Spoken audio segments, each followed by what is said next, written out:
Hi, and welcome everyone to my Venus series. Down below there will be a link to my book, of course, and as well as skipping towards the actual sign that I'm going to be talking about if you don't want to listen to this beginning segment, which I am going to go in a little bit deeper than what I think a lot of astrologers out there on YouTube are going to be tapping into. There's going to be a little bit more counseling based interwoven in the beginning section of what Venus is, as well as how can we kind of redefine the culture in at least the Western world. I don't know about anywhere else, as it is kind of blah, and I think we need a little bit of a cultural change. What are our belief systems when it comes to dating and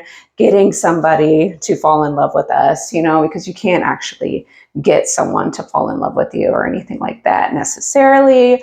So depending on who you, the viewer, are, because I don't actually know who you are and what you struggle with, I'm going to tap in a little bit with a little bit more counseling in there, since I do have a master's in mental health counseling and I love relationships, as I am a Libra rising, Libra South Node in the first house. So this is my book.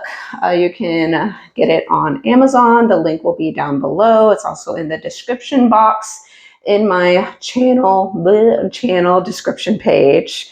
It is like a personal story. You can learn a lot about it, or learn something about it from reading. Of course, you're going to learn about it if you read it. But if you like relationships, learning from heartbreak, learning from different encounters, how we deal with one another, because that is all Venusian, Venus energy is relationships, self-value, self-worth, and money.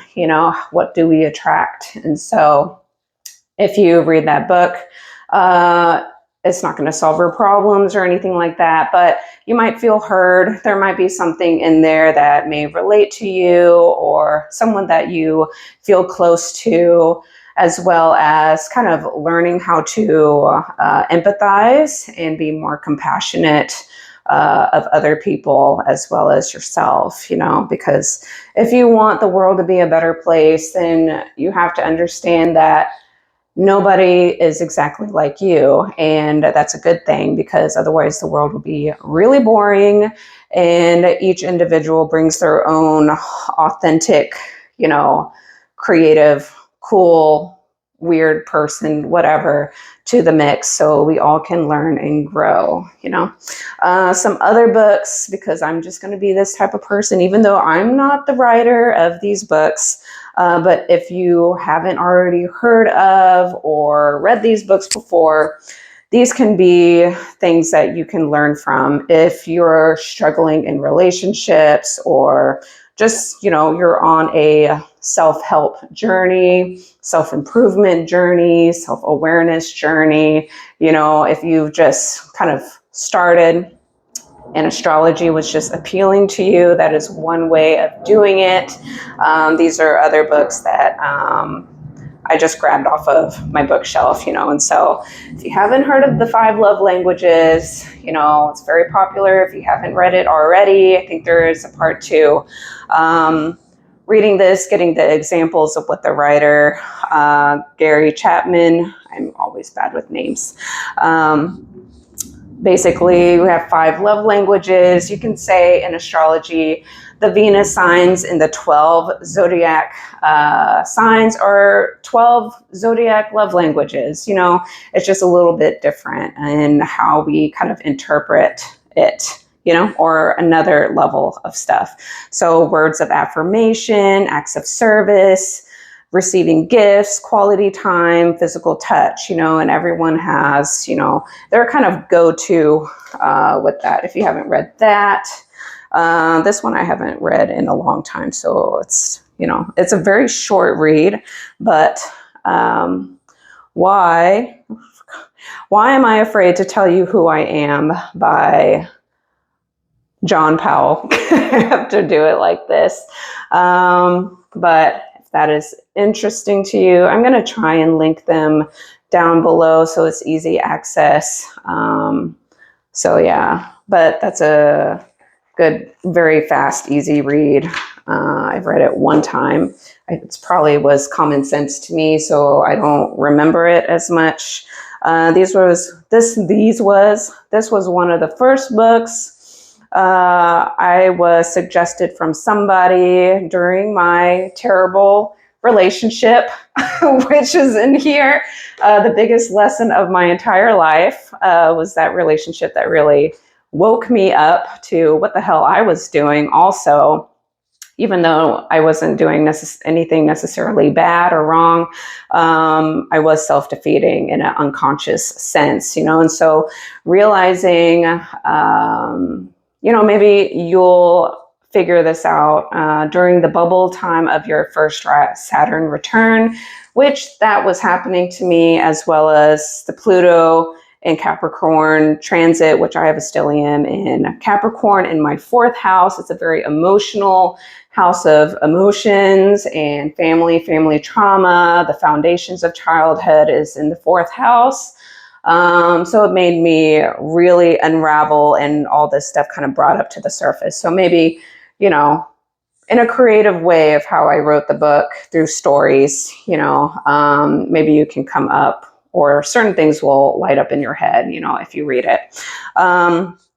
Someone had suggested this book to me, Get Out of Your Own Way, which for me, it made me realize 70% of this book was my partner at the time, not necessarily me. And it was making me very angry and got me in my critical Virgo in 12th house mode of criticizing and trying to get somebody else to fit what I wanted, which you can't do. You can't do it. You can't force anyone who's not ready to fit in your mold. You can't do it, even though you have an ideal picture of we're going to be the perfect couple, or we get along so well, or it just flows, but there's so much more to relationships than it just kind of just going with the flow and expecting it to work out in the long run. You can be attracted to each other in the beginning. It can be fun. You can busy yourself with all the entertainment stuff, which is, the dating, the Leo 5th house stuff. But at some point, someone, needs to be able to speak up and talk about some serious stuff, or be able to do that in the first place, early on. And that takes a lot of self-worth, self-knowing. Do you even know who in the world are you? Who are you? What you like, what you don't like, what can you tolerate, what can you not tolerate, what are deal breakers?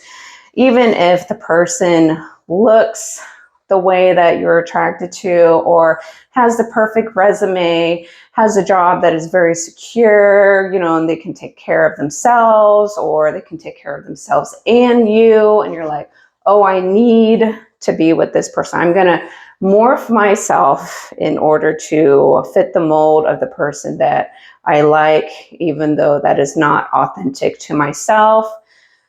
Later on down the road, if you are not authentic to yourself and what you truly wanted, even though you were disillusioned in the beginning by the romance and the entertainment and what could be, you might end up feeling kind of sad and lonely, or this is not what I want. And then, you run into problems, or things get more complicated after you already get married or you have kids, and it's a lot harder, So changing the culture of, how we approach relationships and making that more of a popular norm. That's the cool thing to do. That is just what people they tend to do that now, instead of the old way, swiping 1 million times on a dating app and kind of looking down the resume list and their little picture and saying, no, yes, so quickly, and overriding so many other things, can really make you miss out on really good relationships. Or not even trying. And then we all become more separate and more alone and more victim mentality and blah, blah, blah. So I wrote down, a bunch of stuff about what Venus kind of rules, because I tend to kind of go all over the place. Usually in past videos, I do that, or I blank out because I have Chiron and Gemini, and I'm always a work in progress with my Chiron and Saturn. And I have a playlist down below on my channel. If you click my name down below, you'll see a list of videos, shorts, playlists, lives, blah, blah, blah. And you can click on playlists, and it's whatever I have put up so far is organized there if you want to check out other videos to help you. Otherwise, why am I doing this? I'll just help myself. I'm not going to help you. I don't know who you are, but I love doing this. I do it anyway at work, with my coworkers. They come to me for advice all the time, or, I notice things about them that they need to work on. And sometimes they're not always ready or completely aware to work on their things. And that's fine. I see them all as my little children, even though a lot of them are older than me, or some people, I don't know, whatever. So basically, Venus rules charm and magnetism, just kind of what naturally kind of gravitates towards you, as well as what you may be giving off to other people. Remember that Venus, if you're new to astrology, Venus rules 2 zodiac signs. It is the ruler of Taurus, which mainly rules our self-worth, our self-value, and our personal finances, as well as Venus rules Libra. Libra is the relationship house. It rules other people, because you're not thinking about yourself anymore when you're in a relationship. You're kind of thinking about yourself too, but if you want a relationship that is harmonious, you do have to consider the other person. Otherwise, why are you in a relationship with another person? Just be in a relationship with yourself, So in order to create a harmonious relationship, I forgot what I'm talking about. See, this happens to me all the time. In order to create a harmonious relationship, you have to be what Libra stuff, diplomatic, kind of know when to kind of back off and not be so assertive.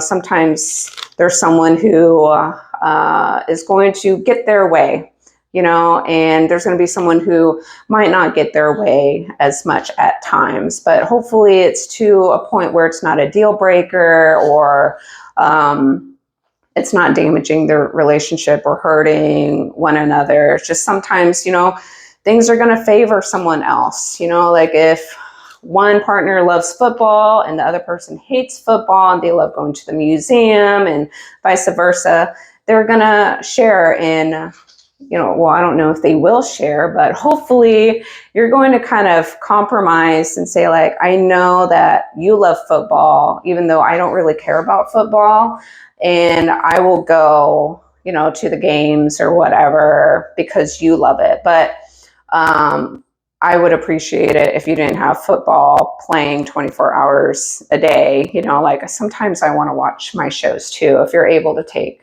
a break, or whatever the two parties, or multiple. Some people are polyamorous, or do very unconventional things. If you're able to be upfront, honest, and vulnerable with what you actually want and what are you willing to work with, it might be hard because you're gonna be weeding out a lot of people who don't fit that box, but if you know for certain this is what you like and don't like, who you are, and you've kind of gone through a lot of tests already or relationships to figure that out, or give it a try at least, then you won't know.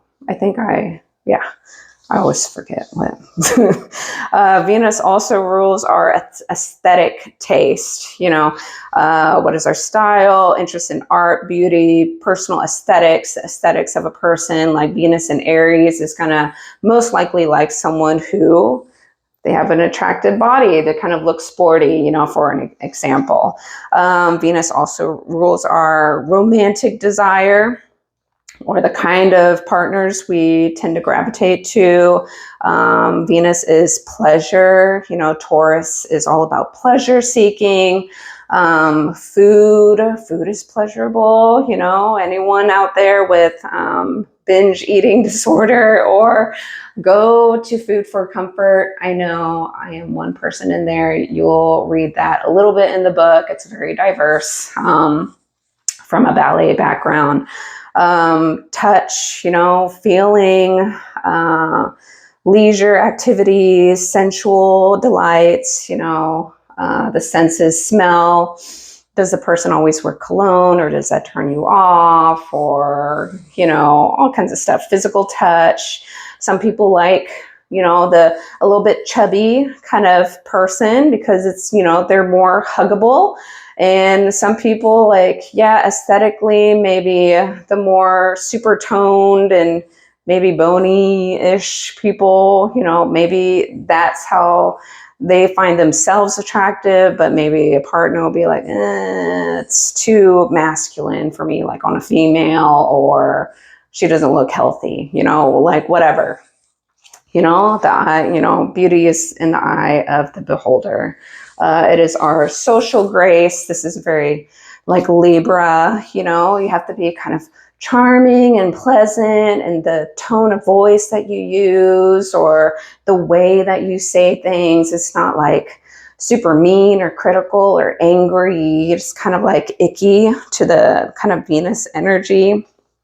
How are we diplomatic with other people and respectful? Think hospitality stuff like hotels, restaurants. These are people who, even if they do not like the way the customer or the person is approaching them and talking to them, or like, why are you yelling at me? I didn't do anything wrong. I'm just a freaking receptionist. I'm the person on the phone, and you're lashing out at me and I didn't even do anything wrong. They still have to have the strength and calm demeanor to be very, try to like ease things down, de-escalate a very unpleasant, energy that is being encountered, and try to calm them down. Like, I'm going to try and solve your problems. It's okay. What is going on? Let me see what I can do for you. Okay. That is very Taurus, Libra, Venusian energy, dealing, de-escalating and rebalancing, unpleasant situations. That is Venus. Our Venus is also our affection style, our like physical wants and needs, as well as possibly ourselves, the verbal ways that we express, and how we show love, or how we want love to be received, as well as how we tend to give it. Venus also rules money and resources. That's why Venus is like a very important planet, because it rules kind of a lot of stuff.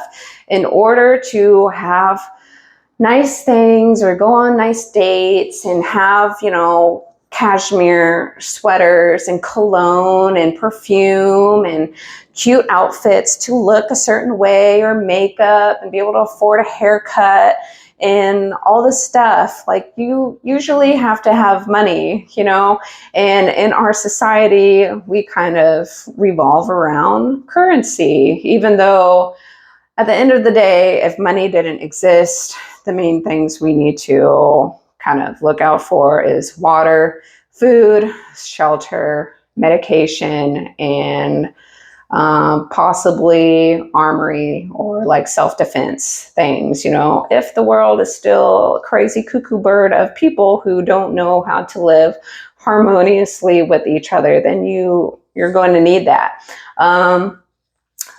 or you're going to still need that, or you're going to have to self-defense yourself against a really hungry tiger who wants to eat you instead of a deer or something like that. So yeah. So Venus is also like how we attract money and resources from other people as well as our spending habits, how we tend to spend money on things, or are you an impulse shopper, wants and needs. When I hear from people who are like, oh, I need this. And I'm like, you need that? You definitely do not need a $300 Labubu, okay? You don't need that. You want that. There's a difference. Venus rules our value system. What do you actually value?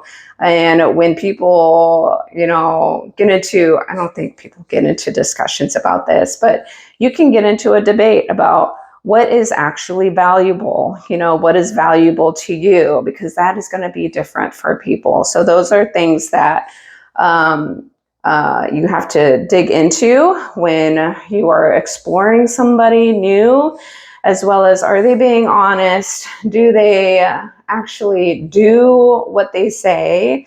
Do they actually value what they're saying, or they're just trying to pull one over you, or trying to people please in order for you to like them, and all these things? You have to use a lot of discernment. But what do you value? Because if you don't even know what you value, you're more likely to respond in a way to be like, oh, yeah, I think, I value that, I guess, yeah, it's the same. But you might not have thought about it that deeply, or you're just going along with it because it just sounds good. And that is something that you have to really learn how to ask the right questions, because if you don't ask the right questions, you're not going to get the answer, and that might come with, how long have you lived? What kind of experiences have you already gone through to now? Now your value system has changed. And now, after all the crap that you've been through in the past, you are now going to ask certain things earlier on to prevent devaluing yourself, because if you love yourself, why would you keep entertaining someone that makes you feel bad or hurts you, or your alignment on how you spend money or your lifestyle just doesn't align, and no matter what you do or try and tell the person like, hey, whatever you keep doing hurts me, you knew, if you discuss this, you already knew that's how they were before. And if that keeps hurting you, and they don't want to change at all, they love living and spending that way, even if it seems kind of reckless or irresponsible or whatever, you might not be the best match. You're going to keep fighting, or one person is always going to feel hurt, like, oh, you make me feel really, you spend like this and it makes me so stressed. We don't have that. We don't have like millions and millions of dollars to do things like that. And the other person will, well, you might die tomorrow, so I'm going to spend the entire check, in one day, because why not? And money is always going to come back. So your belief systems and philosophies about how money is spent is just different, and so if you know that, no matter how attractive you are, how they make you feel, and the lifestyle they may give to you or whatever, if you're not willing to sacrifice or whatever it is, you're going to end up being hurt. And so why do you keep doing that to yourself if that's not a part of your value system, and if you're holding on to something like that, that says something about yourself as to why are you holding on to someone like that if something negative. I can't explain all the situations out there, and it depends, so why would you keep hurting yourself or putting yourself in a situation that devalues yourself? And if it hurts you, unless maybe you're a little bit too full of it, and you do need to be dropped down a peg.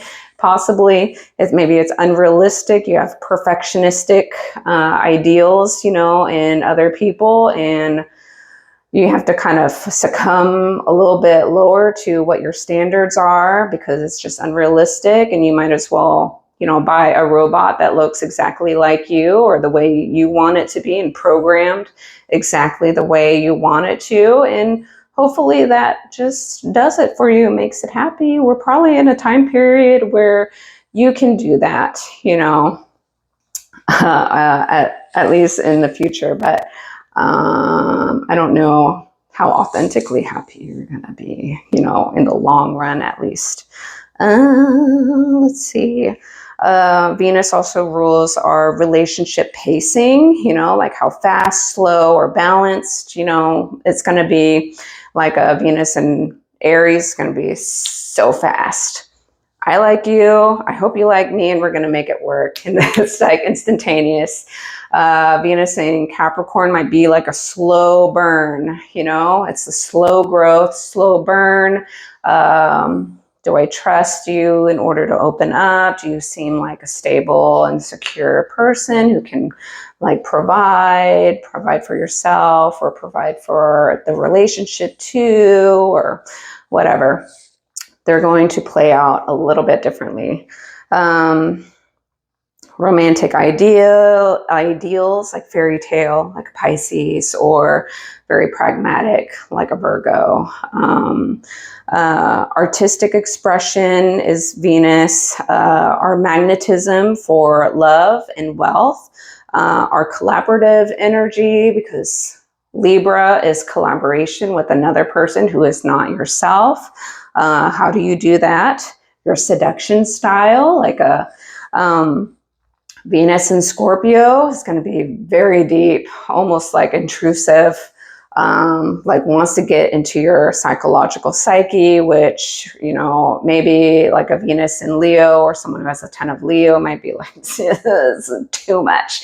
We need to stay on the surface. We don't go to that uncomfortable depths of my childhood trauma, and I just don't want to go there. It is crazy. I want to avoid it. And Venus in Scorpio is like, I want to know everything about you and the skeletons in your closet, and why are you the way that you are? And that can be very uncomfortable to people. Like, whoa, like who invited you to do that to me? Venus in Scorpio people might attract like sexual encounters, and like they didn't like, do I have an invisible sign around my neck saying my body is for you? I don't want you to be around, go away, so that is also like what are we attracting, or Venus is, I'm using Venus in Scorpio because I have Venus in Scorpio. It may attract mental health disordered people, and you're like, what? God, why do I like these messed up people? And so learning how to discern what kind of messed up people can you handle in a healthy way that doesn't make you go down in a negative spiral. You can read that in my book, through my psychosis experience. So, Venus is also your self-worth, self-love. Do you love yourself? Why would you do that to yourself if you loved yourself? There's like a basic question you can ask. It's the cultural influences, because like in different cultures, there's certain ways that we may learn to express love and respect. Things that you do and don't do, because that's just part of the culture of what, creates harmony.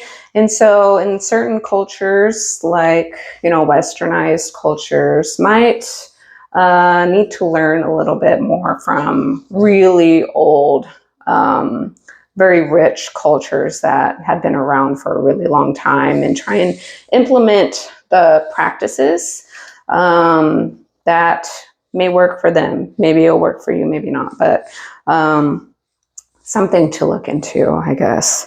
That's why international travel has benefits if you're able to branch off into, a culture that is really, really not yours, whatever you're willing or able to do. Venus is like our relational wounds, like how we interact with each other, because we don't always have the same Venus. Within your age group, you're probably going to have the same Venus sign as your peers. So you're going to mirror back, that kind of Venus energy, or, other aspects as well, like your North Node, South Node, your Saturn sits in there for a while, things like that. So you're going to have similarities in your little small age bubble or your generation. But when you branch out to people who are older and younger than you, their ways of showing and expressing love, or what they believe is attractive, is going to be different. So yeah, and then Venus is our love language, like affirmations, physical touch, gifts, acts of service, quality time. And Venus can be like a projection mirror, which all of us tend to be a projection of each other in our shadow self, our unconscious self. When people say, oh, I'm working on my shadow, that is no longer a shadow. You're conscious of what that is, so you can now work on it. Shadow is something that is like almost in the 12th house. The lights are off. It's not easily accessible. You're not aware of it. So if you're not aware of it, how can you consciously work on it? It's unconscious. Okay. Kind of going off onto another segment. This intro is going to be really long. So Venus can be like the economics of love, how we exchange energy, time, money, and attention in relationships. So maybe it starts off really good in the beginning, but over time, if you don't work on it, if you don't water the area that you want it to grow like a plant, or nurturing like a cute little puppy. I'm about to get another puppy. So cute. If you don't, nurture, the relationship or whatever, it's going to die. Like the living plant, if you don't water it, it's going to freaking die. You have to kind of always tend to it. And if you're not ready to do that, you're still working on yourself, it might not be the best time to get into a serious relationship. And hopefully, if you want a non-serious relationship, that you communicate that to the other person, because that's bad karma, okay? Venus is also like a boundary setter, because it's your value. It's like, I will not tolerate that, and I'm going to communicate that to you when it feels hurtful, or you're overstepping, someone's overstepping, almost like sexual harassment or rape or anything like that. That like, no, you're not allowed to do that. I don't trust you. I don't know you. Well, you don't just have access to me because you bought me a coffee and now you get access to my body. Does that value add up? That doesn't make any sense, right? But there are people out there who is like, well, I bought you a meal, so, you should put out. You're like, no, so no matter what the belief systems are, there are boundaries, and some people don't know how to communicate their boundaries firmly. And there are people who do not listen and hear the other person when they're speaking their boundaries. They're like, oh no, they didn't mean it like that. They're just playing hard to get, and that's when things get really complicated, blurry, toxic, and you're diving into a really bad situation for all parties. Venus also shows how we feel desired, everybody, some people will love it if you give gifts and being spoiled, and some people will be like, I really don't care, like it's just a lot of stuff, and they don't care about material stuff. They care about quality time and learning from each other or doing other types of things. Venus is not just love, it's diplomacy. So it's like, how do you reciprocate, negotiate, compromise, and balance the needs of the people who are involved? Venus is our attraction field. I already mentioned this with like what you tend to attract. Venus is the shadow side of, like the shadow side of Venus can be vanity, entitlement, manipulation in love in order to get what we want, or using charm kind of as a weapon. You can even do, people do that even in non-romantic relationships. They do that in business, marketing, in order to like lure a person into buying their product, or choosing their service or company, like, oh, blah blah blah, or how they word things, to kind of make things blurry, or kind of woo someone in order to spend their money.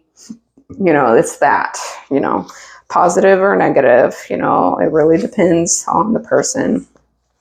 Venus can be like a glue that keeps people together in a positive or a negative way.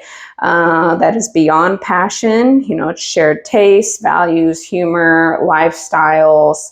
And if the persons were not authentic in the beginning, they kind of lied, or just like, oh yeah, I can do that, but in the long run, they hate it, or they want to roll their eyeballs, like, oh, again, then why did you say that you liked it, in the beginning, so you could just get the person, but you don't like it. Just say like, it's okay, like I don't mind, doing that activity or whatever, going with you to that, but it's not something that I want to do all the time, just verbalize it, and hopefully the other person is respectful enough to understand, and you work it out. It's not like, but that's not fair, if you love me you should always do what I want, otherwise you don't love me enough, like that's not very loving, actually.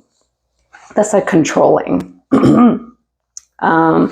Venus and the body, Venus kind of also shows what kind of aura, physical body type, personality that the person kind of gives off, even though they are not that actual zodiac sign that you like, or just like the energy of it, maybe like a hint of what that person's Venus type they are drawn to, as well as in a synastry chart. Where are all these planets, entering in the other person's houses? It's kind of create, this like, what kind of energy are the two encountering together? So as a cultural change, lessons that Venus can teach us is like shifting from transaction type of relationships into reciprocity, blah, you know what I'm talking about. So like dating apps out there, the online dating may have made it a little bit more transactional. You read the short pamphlet and the little picture, of the person that you want to swipe, and if they don't match all these things, the height, the type of job title, blah, blah, blah, then it's a no. You're going to bypass them instead of letting things naturally flow organically, whatever works for you. Because I know it's not as easy to meet new people out there, as in the old times, even though I'm not that kind of old. But yeah, it's, shifting our mentality of how strict are we getting, or how unrealistic are we really, when doing that. We might be omitting people in the beginning, or trusting what they put on the front page. But when it comes to their behaviors, follow through, how they communicate, you don't really see that, on that page, so then it'll just delete it, and then people get sick of it over time. Rediscover courtship, slowing down, savoring connection, not giving yourself away so quickly, putting yourself out and open, creating that tension that like you can't have easy access to this person so fast, kind of makes them maybe want to work harder for you if they're serious. And if they're not that serious, then that's already an answer.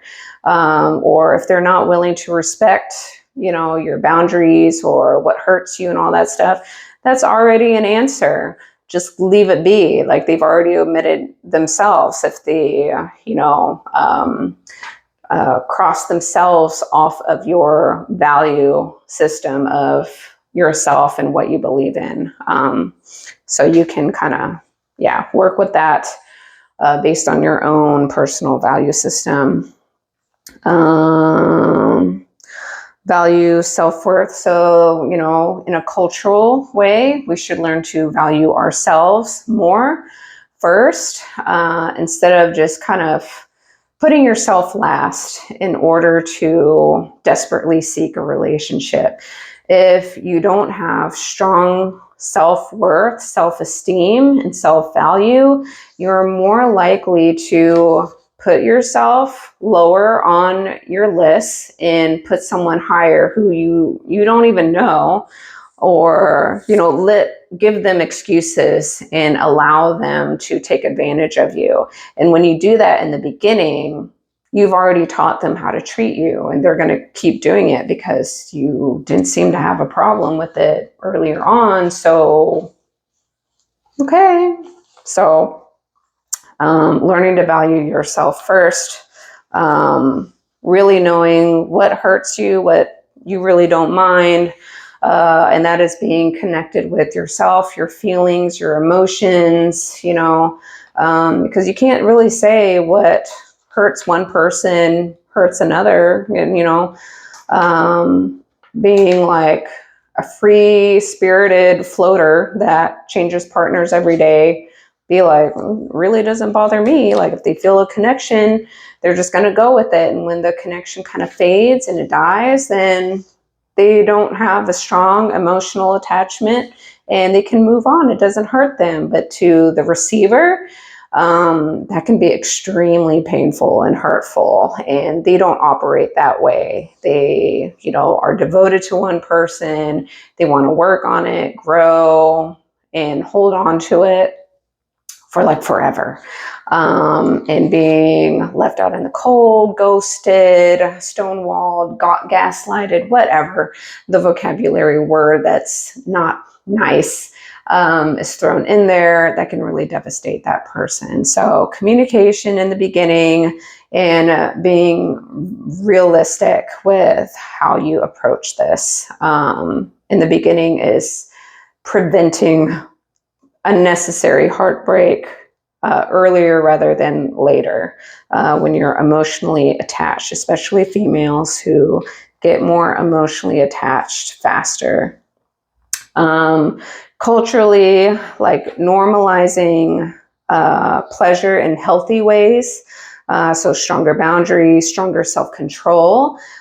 If you're a male, practicing celibacy or self-control actually makes you a better performer in the bedroom, just so you know, because you were able to hold yourself for a longer period of time, so you can make the bedroom pleasures longer instead of, oh, I'm done. That lasted like 2 minutes, 5 minutes, and your female partner, if you are, what is the word?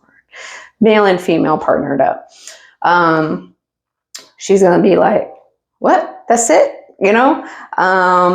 So it's not going to be as enjoyable for her. And then you're like, well, I'm done. I already did the thing.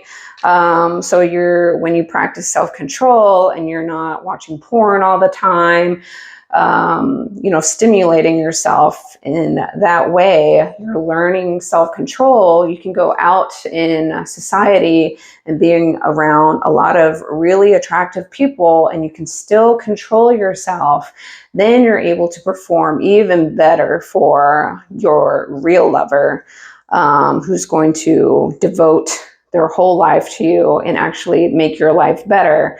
instead of running away from them or seeking attention and validation from other people who is not that person. And then the relationship starts going down. And it's like, well, what happened? You were lovey-dovey with each other in the beginning. What happened? You no longer worked on it. That's what happened. You abandoned the relationship, and then you created distance and a toxic relationship and hurt. And now this, if we were talking about women, you cheated on her or whatever, of course she's gonna now go off and heal, become more of an independent woman, go buy a house on her own, go do all these things, on her own. That's why we see this cultural shift of very empowered women who can do everything. So it makes men feel like, well, what am I good for now? So men have to kind of catch up and kind of reorganize what they're doing or what they're not doing that is kind of putting them in this cycle of, self-defeat, because the women want you, okay? They want a protector and they want a provider, At the end of the day, I believe that women do want a provider. They want to provide for themselves, probably out of safety, because if the man ends up abandoning them and they're left with the kid or whatever, and they have to really rely on the baby daddy for child support, and they start doing all kinds of manipulative stuff to avoid paying child support, the woman, she has to keep feeding the kids, or she wants to take care of herself and stuff. And so you see a rise in independent women and men just kind of plateauing, So there's this kind of, we need to reorganize the culture of how relationships work, and that will take time, but hopefully it can progress in a positive way. Let's see. Venus culture can celebrate diverse love styles. So like the 12 zodiac signs, there's like 12 love languages in this aspect, not just one. So just understanding that not everybody loves the same way that you do. And if you want to be with someone else, if you want a companionship for life, a best friend for life that you can share and grow and do the bedroom deeds with, more easily accessibly, then, you have to learn the other person's love language, otherwise don't be in a relationship, get a pet parrot or something like that. Way easier. Reframe beauty standards. How we see beauty, not everyone sees beauty as the influencer online who has a certain kind of look, certain kind of body, surgery, and all this stuff, or certain kind of dress style. Sometimes people see that's like, okay, that's nice, but I want beauty is even deeper than that, beyond the surface part. And that's going to be different for everyone. And then culturally with Venus, how do we honor relationships as an art form?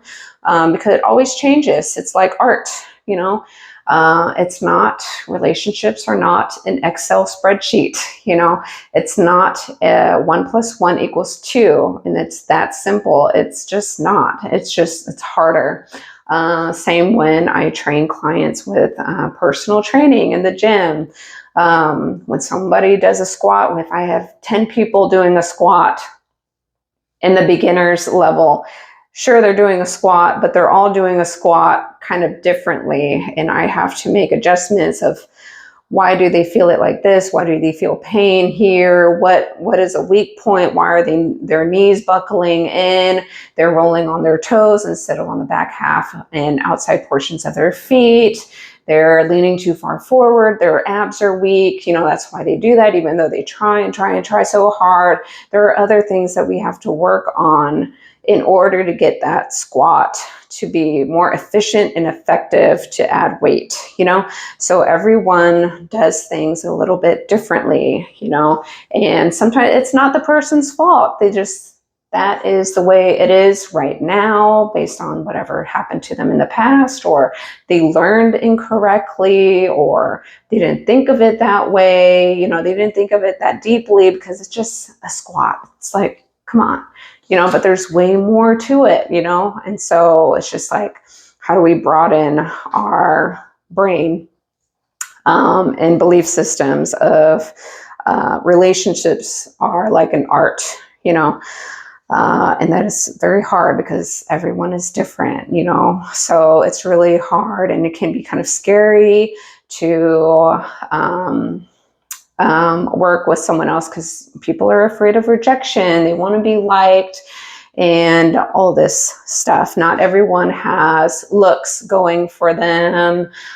Some people are not everyone is funny or charming. Not everyone has the words to entertain or express themselves. It's just everyone has their own struggles. That's why knowing your Chiron and your Saturn placement are really important. Knowing your ascendant sign, which, puts the order of your whole chart in order, or blah, blah, is, it helps. All these things can help you understand yourself a little bit better.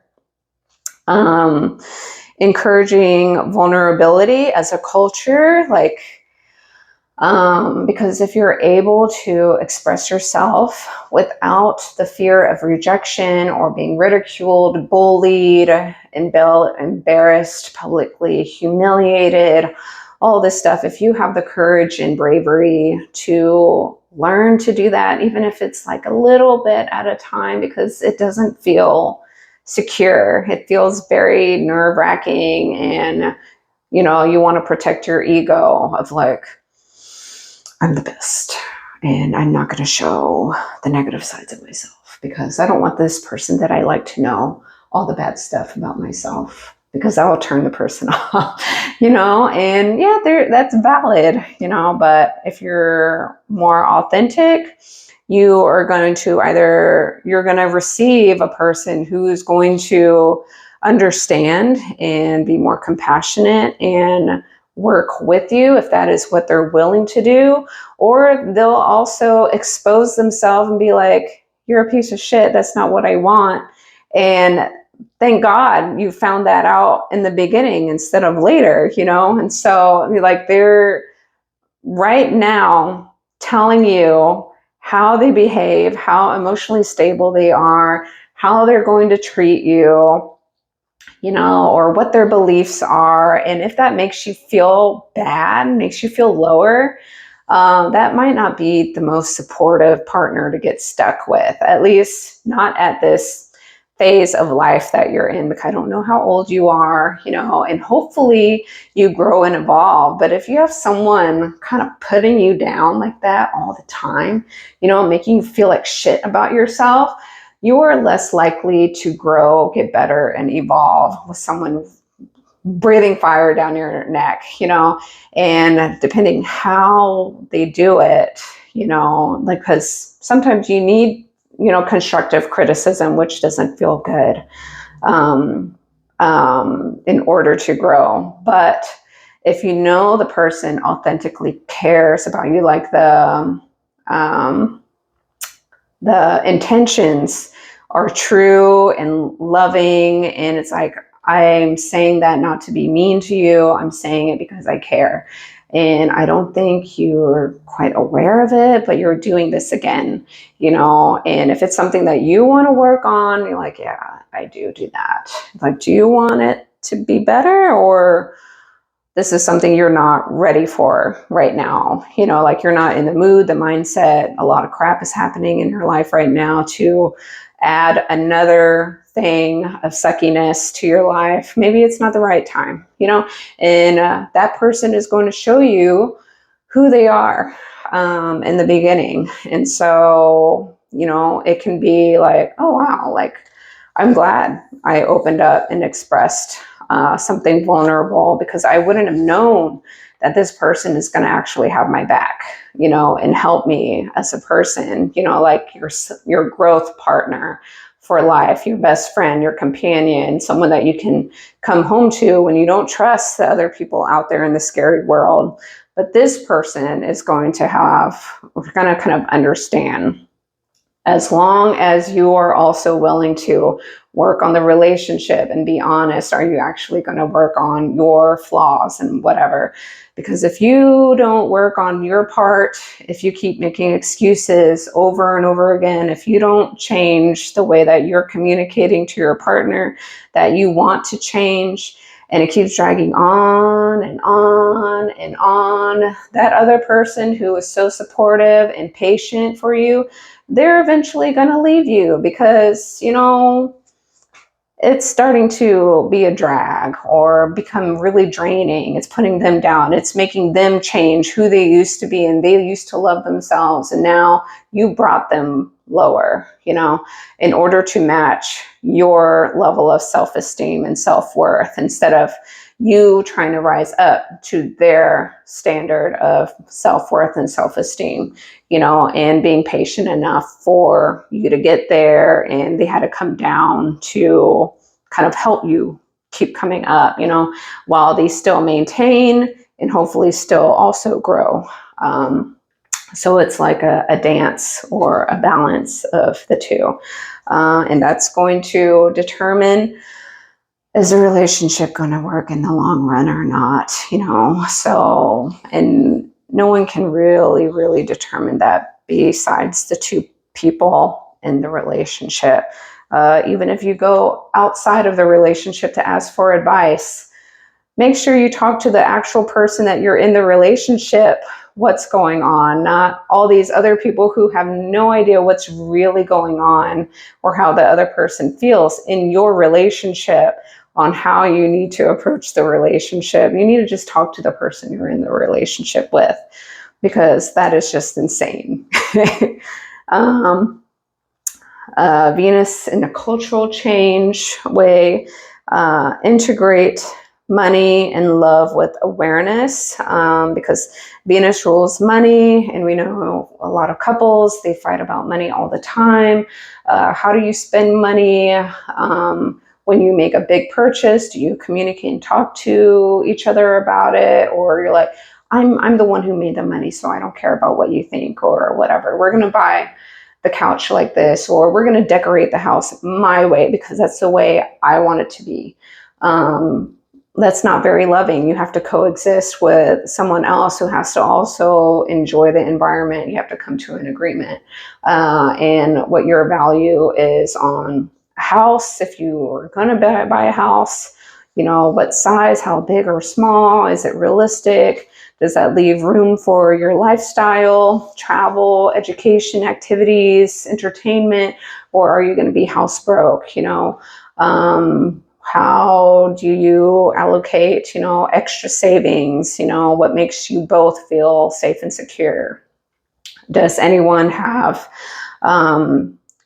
spending habits, shopaholism, gambling, addictions that will take away from the home team, so to say, because eventually that's going to hurt the partner, you know? And if you're not honest, you get like sneaky behavior. Someone opens a new credit card under their name to, you know, hide statements from the other. Yeah.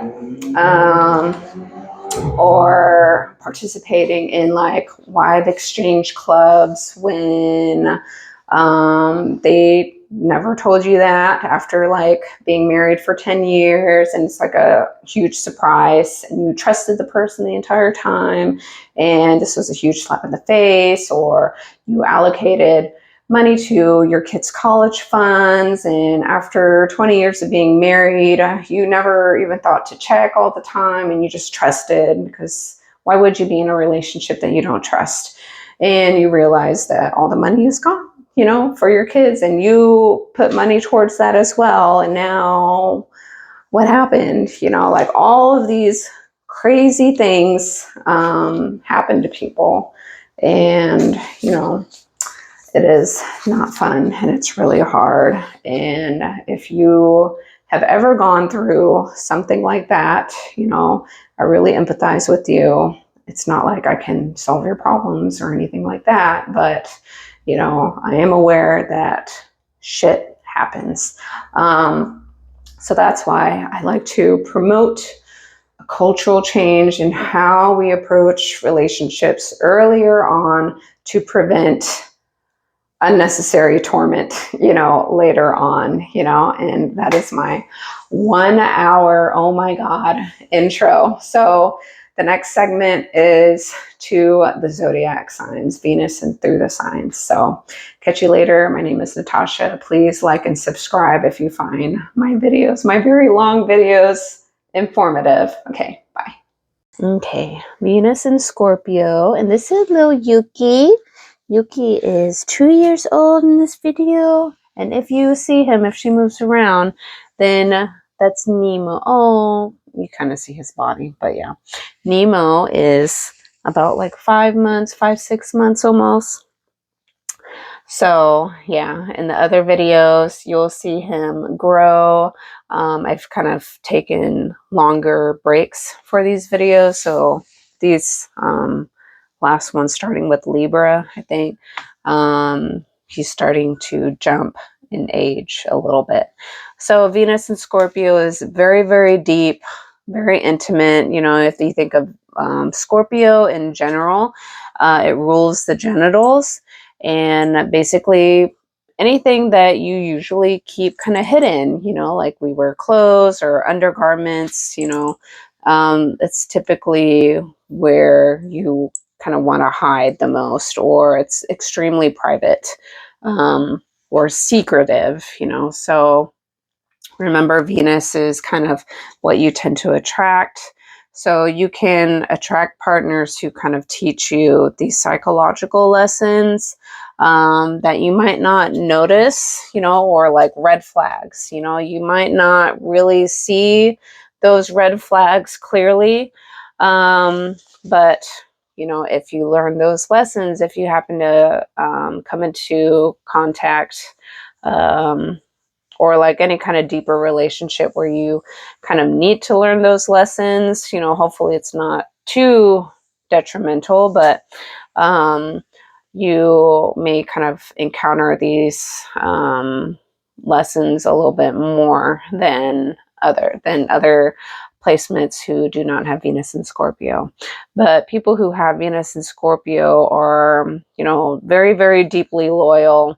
They probably fear abandonment, fear betrayal, being lied to, like that's something that would be so devastating to a Venus and Scorpio person.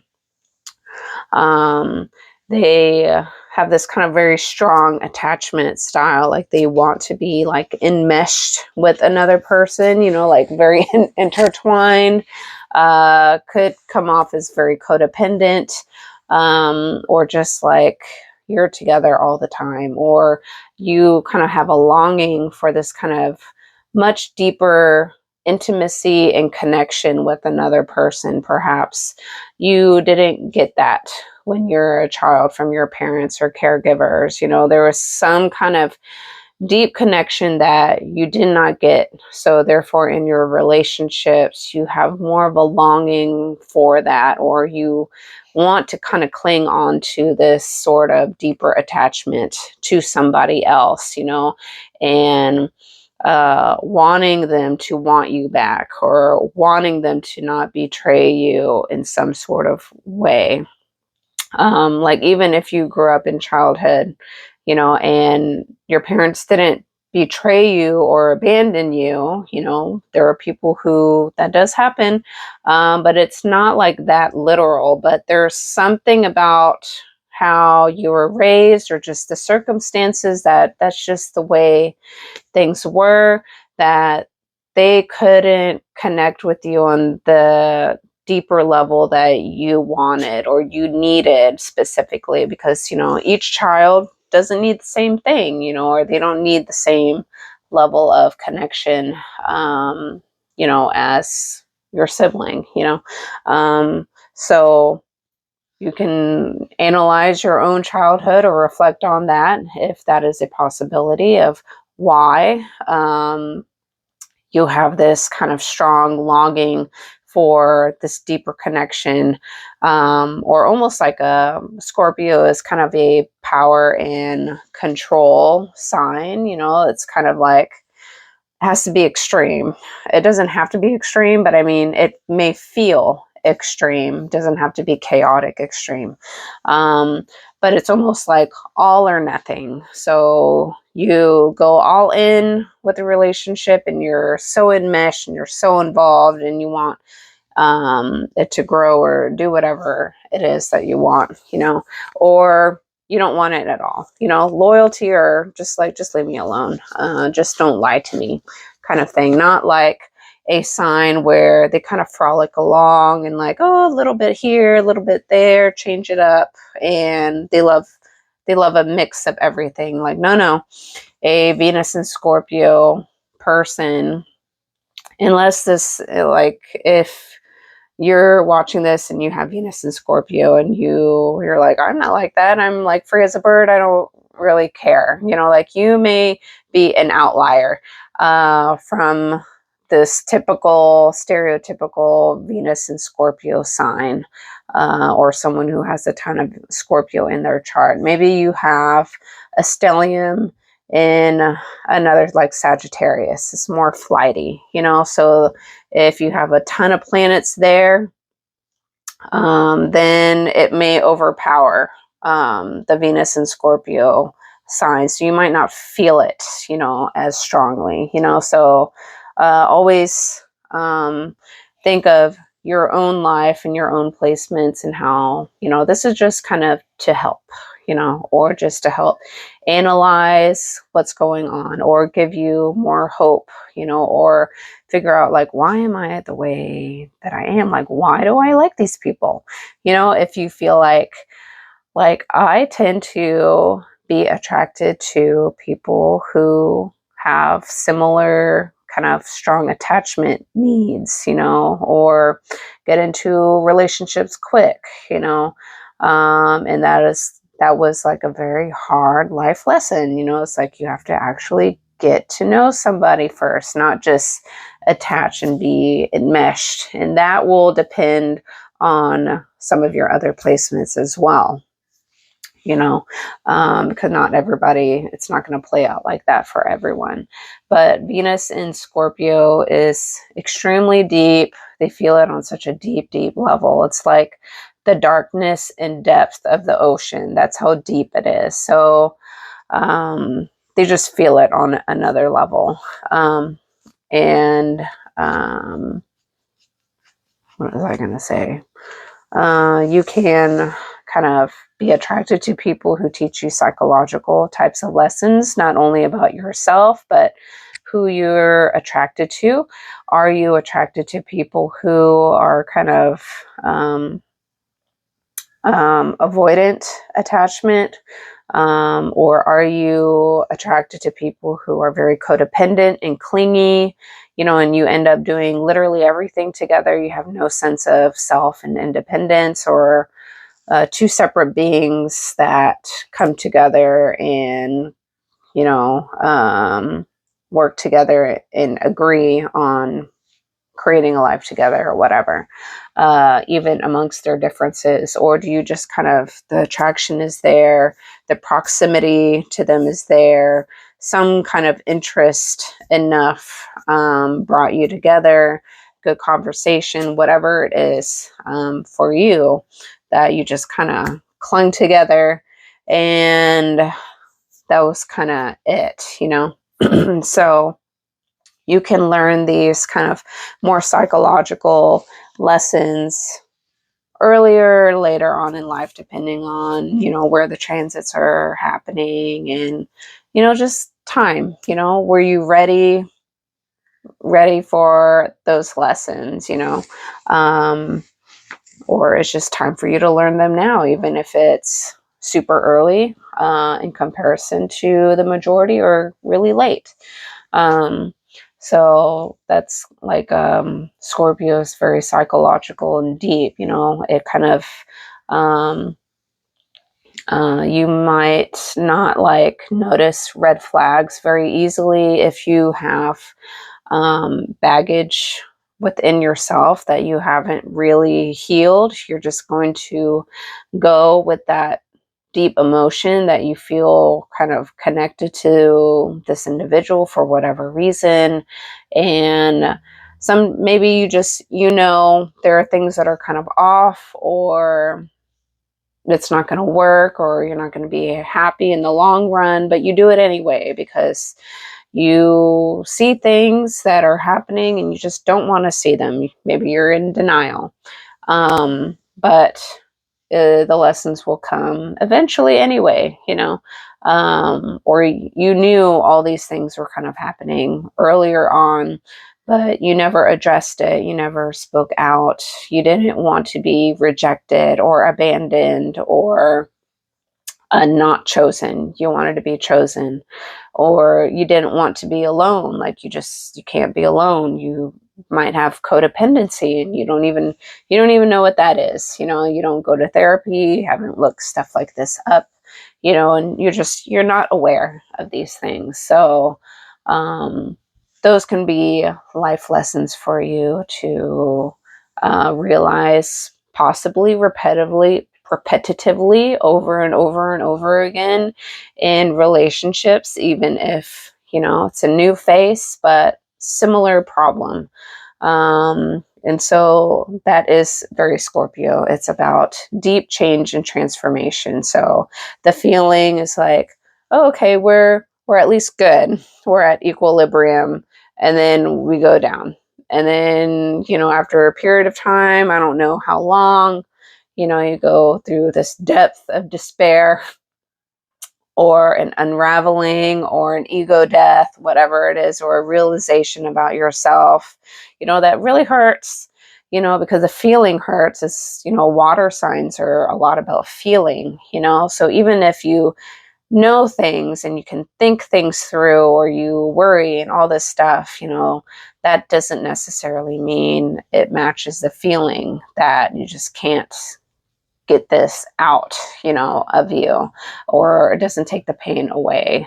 More knowledge doesn't always take the pain away. It's just time moving through it, forgiving yourself, forgiving the other person for, at one point you were attracted to them, or you chose to chase after that person, even though you saw these red flags or saw these things that you didn't like. But did you attach yourself, regardless of that, and keep pursuing it, even though you know that you should have just left it alone and waited for something else, or tried a different person, go on more dating interviews, so that is something that you have to realize about yourself, because everybody is kind of like a mirror and reflection of, what are you allowing into your life, even if you want it to come into your life because it looks, it's attractive to you, or it feels good, it doesn't necessarily mean it's going to give you what you want, so those are things that you kind of have to navigate through on your own, and make those choices on your own too, because nobody can make those big life choices for you, or choose the person for you, unless you're in an arranged marriage or something like that, and you just go along with it, or whatever, or you feel obligated to do that. So those can be very Scorpio-like, because you go through major changes and transformations over and over and over again. So depending on where this Venus in Scorpio is sitting in your houses, in one house or whatever, that's most likely the area of life that you are attracting this, or you're learning lessons with. You're also learning lessons of kind of deeper value. So the opposite sign of Scorpio is Taurus. So that's kind of more your material, earthly, physical, tangible value, like actual physical money, and that you actually have in your bank account. And the material goods that you own, like your cars, your houses, your bed sheets, typical stuff. Can you afford, the cheap stuff, or can you afford the super expensive stuff? So that is tangible value. That's more Taurus. The opposite sign of Scorpio is kind of more similar yet different. So it's more like inheritances, stock market, investments, like value of like not necessarily material and tangible. I like to explain it sometimes as knowledge, like you just know things that you can't, it's not tangible, or you have skills, you develop skills, you put a lot of time and work ethic into certain skills and developing whatever, a craft or whatever it is, and that is within you. You embody that, or you've mastered those skills, and maybe you can produce something that's tangible with those skills, but that is those skills and that knowledge, or how to organize or whatever it is. I don't know what it is. That is within you. It's not necessarily tangible, but you as a human vessel that has all of this, I don't know, knowledge. And if you were to stand in line next to other people, no one's going to actually know. Like if you didn't post up your resume and your portfolios of what you've done, or if you're a creative person or not, like you would not know who each individual is. You wouldn't know the surprises of each individual, of what their capabilities are, or what they can do, what they have done, what they've accomplished, what talents they have. You don't see that. You just see the physical body on the surface, so that is what I like to kind of interpret as Scorpio energy as well, because it's hidden, it's kind of secretive. If the person is very humble and they don't just show off all of their stuff, or feel like anybody would even care, like they would just keep that information for themselves, or that talent for themselves, locked up in their house, and never show anybody their work, their inventions, their whatever it is. They would keep it secret to themselves. Like you wouldn't notice that on the exterior. Tangible exterior stuff that can be Taurian. It can also look like other signs as well, like Leo or Capricorn. Like, the surface of it. It's like, what do I have? So Taurus is like, okay, I have Chanel. I'm super fancy. I am capable of having, I do not, but I have the finance to afford head to toe Chanel.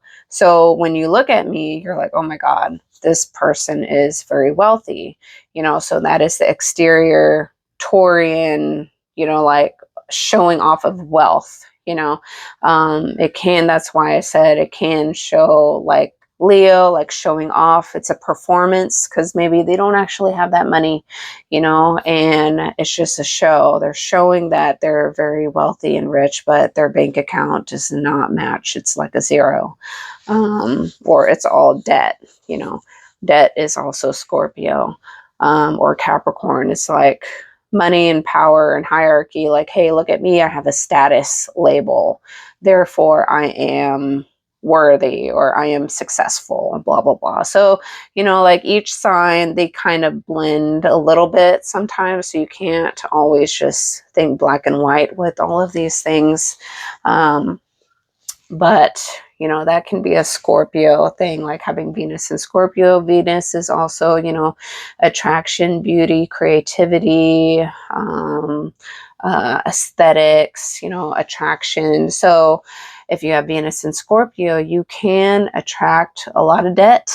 You can attract inheritances more, or you can attract other people's money in some sort of way, whether you work with a lot of clients. And so you're attracting, based on your value and your knowledge, other people are willing to spend their money on you in order to get whatever knowledge or whatever you have, as an exchange, So that can happen because Scorpio rules also money, debt, inheritances, credit card debt, or loans, mortgages, inheritances, all kinds of stuff. So you can attract these things, sadly. But sometimes it can be a good thing as well, like you're able to get a loan, because some people, they can't even qualify to get loans, so sometimes it can be a good thing and it's a negative thing as well, because some people, they just don't qualify for a loan, so you get absolutely nothing, or you get hand-me-downs more. Maybe you were the third child or whatever, and you have two older sisters or brothers, the same gender, and so you tended to just get hand-me-downs all the time. That's Venus and Scorpio, it's like no one tended to buy you new stuff as much. You tended to get more hand-me-downs more than anything, because it was very expensive depending on your household, so it can play out like that, like you're receiving a hand-me-down from someone else. Or if you work and you work with clients or patients or whatever, and like a coworker left, they retired, they moved away, or they just it's not a good fit for this doctor or lawyer or whatever it is, a teacher of some sort. And so it's like, okay, you have to you received a hand-me-down or whatever. You received a student from somebody else, so you gained, Venus, you attracted like somebody else's inheritance or debt or something. It sounds kind of bad, but it doesn't have to be, so you got handed down something, some item or whatever that could be really, really good. Maybe you got a hand-me-down piano, and you're a piano teacher or whatever, wanted to teach piano, and someone was like, you know what, I never use this piano, it's just a waste of space, and I know you're having a hard time or whatever, would you like to have my piano, for free or for cheap or whatever? And you tend to get things like that. So it can play out in those kind of ways. So that's something to kind of look into.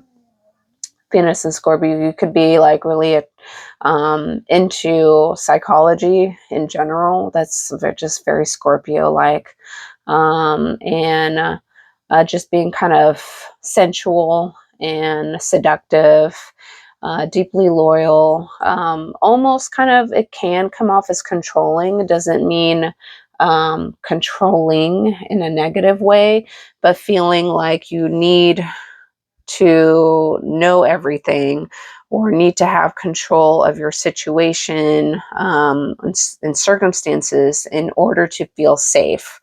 Or maybe you're a little suspicious or paranoid of, if it's like dealing with a person, like kind of trust issues. It's kind of very Scorpion, like trust issues. So, certain things you can just kind of read or sense. Things are kind of suspicious or questionable, and you just need to know, because it's this kind of insecurity within yourself that makes you feel unsafe. So you may kind of need to dig, this is where conspiracy theories are, going down the rabbit hole. It's a very Scorpio kind of thing, because you just need to know. You need to know the truth. You need to get to the root cause of the problem. You don't you don't like superficial surface level stuff, you know? It's just kind of, we need to get deeper into, you know, the issues or whatever it is in order to make it better, or just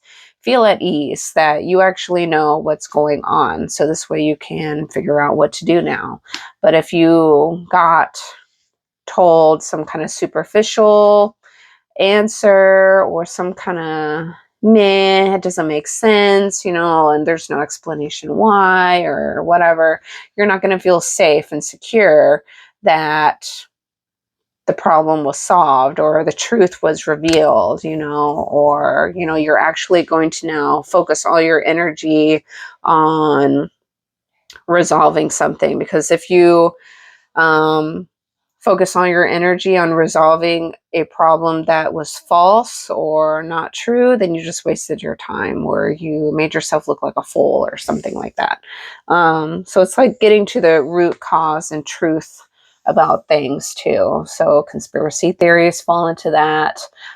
Being very tunnel visioned and focused can be a good thing, can also be a bad thing, because sometimes you have to learn to let go and, like, okay, enough is enough and there's nothing you can do, just let it go. You're almost making things worse now, because sometimes, you know, there's always a balance. Of course, I'm going to say that because I'm a Libra rising, but sometimes when you get too fixated and go into whatever issue it is, if even if it's not an issue, there is a point. I couldn't tell you when that point is, but there is a kind of like a threshold almost for everything, I guess, possibly, maybe not everything, but there's a threshold to where when is enough?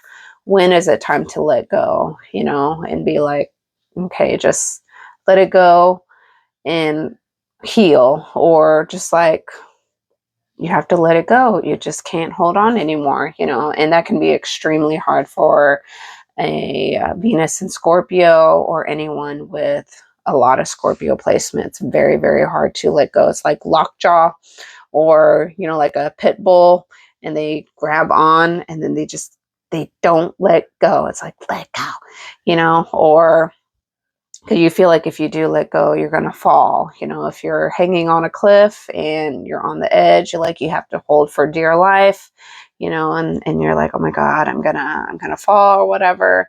You know, you feel like you're going to fall to your death or something like that.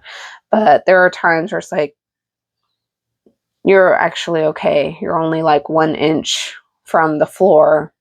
It's okay to let go, you know, but maybe you don't see that, or you're in the dark, you know, and you don't see clearly, you know. So it's the feeling, though. This a lot of the water signs, but Scorpio in general, you know, it's a very, very deep, intense feeling. That's why they kind of tend to go through periods of ups and downs. You can even check if you're bipolar or you have borderline personality disorder, you know, because there are periods with some of those disorders where, like bipolar, they feel like they're on a high, or they feel like very grandiose, like all of their ideas are going to come into fruition, or, you know, they have this grand plan.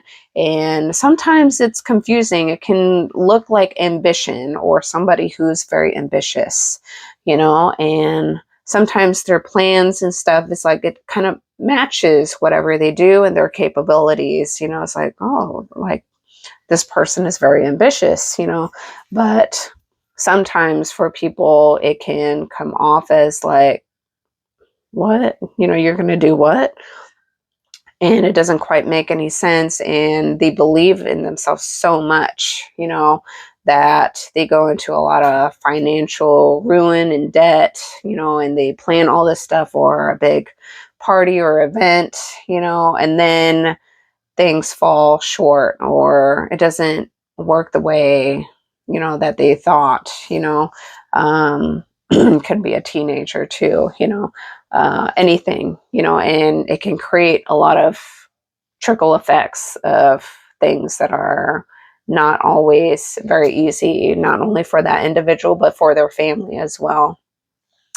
And then they go through this period of depression and like a low period, you know, and so they need medication in order to kind of feel at equilibrium. They may even like talk a lot, you know, like talk, and it seems to be like they're talking about the same thing over and over again. Or they don't know how to stop talking. That's another sign of bipolar. So, you know, go to a psychologist or psychiatrist. I always get the two confused. To really get an idea of what's actually happening for you. And if you need medication for that, like a mood stabilizer for that. And the medication for that can change over time. And then like borderline personality disorder, that is the intense fear of abandonment, you know? So, you know, people who have borderline personality disorder, they tend to kind of cheat a lot because they always need that backup plan because they always feel like they're going to be, there's no way this person's going to stay with me. There's no way, it's too good to be true. This person's too good. They wouldn't want to be with me. They wouldn't want to be with someone like me. And so there's that fear of abandonment or distrust, you know, it's very Scorpio. That this person's gonna freaking leave, you know. Probably usually there's trauma in their childhood.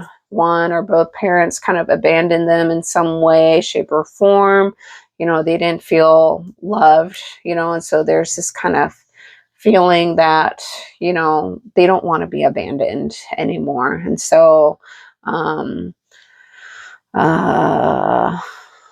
that's just like one symptom of borderline personality disorder. So those can kind of come across. You don't have to have those things, of course, if you have Venus and Scorpio, but you know, those are signs to go seek more help, you know, to at least gain more awareness of if you think you have any kind of personality disorder and if there's medication for that, or just awareness is, you know, a good step, you know, if you come from not knowing at all. And you can spot other people who may have these kind of traits, you know, if you feel like you are someone who cannot live with that, you know, you can be friends, but you can't get entangled. You have to know yourself, you know, and maybe, you know, you can if you feel like you are strong enough or you're fine with the consequences, you know, that might come about, and you still agree to entertain the individual, even though you know these things about them, then go ahead and do it, you know, as long as you feel safe, you're, you know, kind of really investigated everything and the person's honest and it's not dangerous or whatever you're willing to give or sacrifice, you know, whatever that is, then that is completely up to you. But yeah, so those are kind of Scorpio things, just psychological. So yeah, I think that's it. I did make a video of Venus and Scorpio a few years ago because that was one of my first videos when I started YouTube. So I'll link that when it pops up on the little squares, you know, at the end of the video, it should pop up. And check out my book, Triggered to Change. It's on Amazon. It's available United States, Canada, Europe, Australia, UK, all the English-speaking ones, I believe. And that will be linked down below. And yeah, I think that's it. Yeah. Please check out my other playlists that I've made. Because I try to tell this in the majority of my videos. Always check out your Chiron placement, your Saturn placement, and then your north-south node placement. And don't forget to not only check out the zodiac sign that these are in, but the house that it's in. So Aries is number 1, Taurus is number 2, Gemini is number 3, Cancer is number 4, Leo is number 5, Virgo is number 6, Libra is 7, Scorpio is 8, Sagittarius is 9, Capricorn is 10, Aquarius is 11, and Pisces is 12, if you don't know which zodiac matches which house, if you're new to astrology. So yes, that is it. My name is Natasha. Please check out my website. I have merchandise in there based on my artwork. If you want to support me, please like this video. It's the easiest free thing to do to support me as a still new YouTuber. I don't have thousands of people watching me or anything like that, at least as of yet. And please subscribe for more. This is like a wellness channel. That's why it's called Natasha's Creative Wellness. But right now there is a lot of astrology on here. So yeah, check out who I am. I'm a personal trainer. So you might get a variety of stuff later on, because I'm not organized into a little box like that. So I don't know, you're going to get a variety of stuff. Okay, bye. So high, so high, so high.